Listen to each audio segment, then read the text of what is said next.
ध्रुव जी के वन गमन के पश्चात आगे चलकर उनके वंश में अंग नामक राजा हुए। राजा अंग बड़े भगवत भक्त थे। उनके वन चले जाने के बाद उनके पुत्र वेन को राजा बनाया गया। वेन अत्यंत दुष्ट प्रकृति का था। उसने दान, धर्म, हवन सब बंद करा दिए। महात्माओं ने समझाया तो उनसे भी झगड़ गया। तब महात्माओं ने हुंकार भरी और वेन भस्म हो गया। वेन के कोई संतान नहीं थी, अतः उसकी भुजाओं का मंथन किया गया। तब उनसे एक दिव्य जोड़ा प्रकट हुआ। जो पुरुष थे वो महाराज पृथु थे और जो देवी थी वो महारानी अर्ची थी। महाराज पृथु का राज्याभिषेक हुआ और उन्हें समस्त पृथ्वी का सम्राट बनाया गया। महाराज पृथु जब सिंहासन पर बैठे, उस समय पृथ्वी अन्नहीन थी और प्रजा भूख से मर रही थी। प्रजा का करुण क्रंदन सुनकर राजा पृथु अत्यधिक दुखी हुए। जब उन्हें मालूम हुआ कि पृथ्वी माता ने अन्न, औषधि आदि को अपने उदर में छिपा लिया है, तो वे क्रोधित होकर धनुष बाण लेकर पृथ्वी को मारने के लिए दौड़ पड़े। पृथ्वी कांप उठी और गौ का रूप बनाकर भागने लगी। पृथ्वी ने जब देखा कि मेरी रक्षा कोई नहीं कर सकता, तो वह राजा पृथु की शरण में आई। गौरूपी पृथ्वी ने विनित भाव से कहा, राजन, पूर्व काल में ब्रह्मा जी ने जिन धान्य आदि को उत्पन्न किया था, उन्हें दुराचारी लोगों ने नष्ट कर दिया था और राजा लोगों ने मेरा पालन और आदर करना छोड़ दिया था, इसलिए औषधियों को मैंने अपने में छिपा लिया।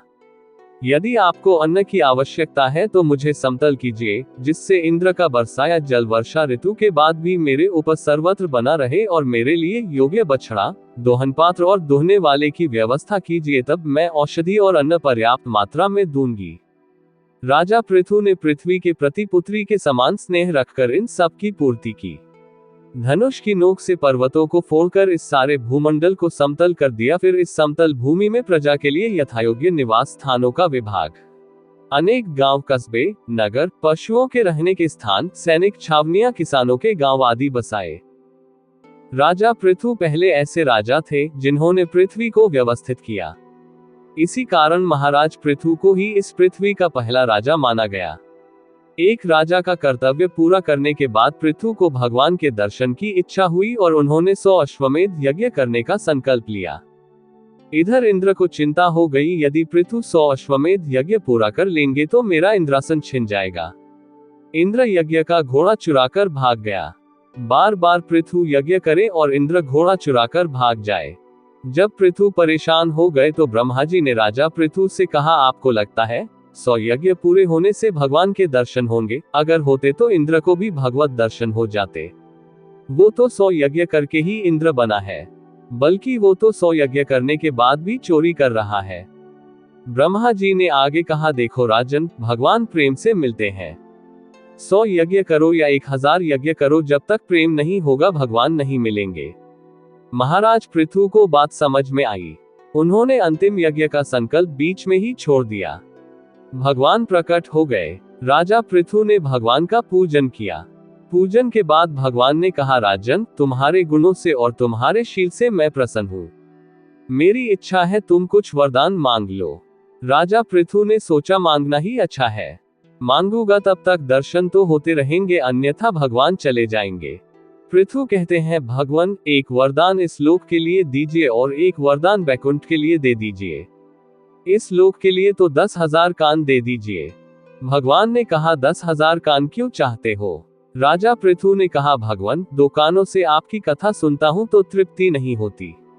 10,000 कान होंगे तो सब कानों से आपकी कथा सुनूंगा और खूब आनंद का अनुभव करूंगा। भगवान ने प्रसन्न होते हुए कहा, मैं तुम्हें इन्हीं कानों में 10,000 कान की ताकत दे देता हूं, और बैकुंठ के लिए क्या चाहिए? पृथु जी बोलते हैं, जब मैं बैकुंठ में रहूंगा तो रोज मुझे आपके चरणों की सेवा मिल जाए। भगवान ने कहा, तुम्हारे जैसे प्रेमी को मैं चरण सेवा के लिए क्यों मना करूंगा? पृथु जी ने कहा, आप मना नहीं करेंगे, लेकिन वहां आपकी चरण सेविका लक्ष्मी जी रहती है। जब 2 सेवक हो जाएंगे तो निश्चित रूप से झगड़ा भी होगा। जब चरण सेवा को लेकर झगड़ा हो तो अभी से वरदान दे दो कि आप लक्ष्मी जी का पक्ष नहीं लेंगे, मेरा पक्ष लेंगे। भगवान की आंखों में आंसू आ गए। भगवान वरदान देकर अपने धाम को चले गए। इसके बाद राजा पृथु ने अपनी प्रजा को धर्म का उपदेश देते हुए कहा, प्रजा जो धर्म करती है उसका 6वां हिस्सा राजा को मिलता है। इसलिए मेरी भलाई को ध्यान में रखते हुए तुम लोग अच्छे कर्म करना। एक दिन की बात है, महाराज पृथु के बगीचे में सनकादि ऋषि लोग प्रकट हो गए। राजा पृथु ने सनक, सनंदन, सनातन और सनत कुमार से अपने उद्धार का उपाय पूछा। उन्होंने कहा, आप तो भगवत दर्शन कर चुके हैं, फिर भी आप पूछना चाहते हैं, तो हम कहते हैं, यदि 4 बातें जीवन में हो तो मनुष्य का कल्याण होता है।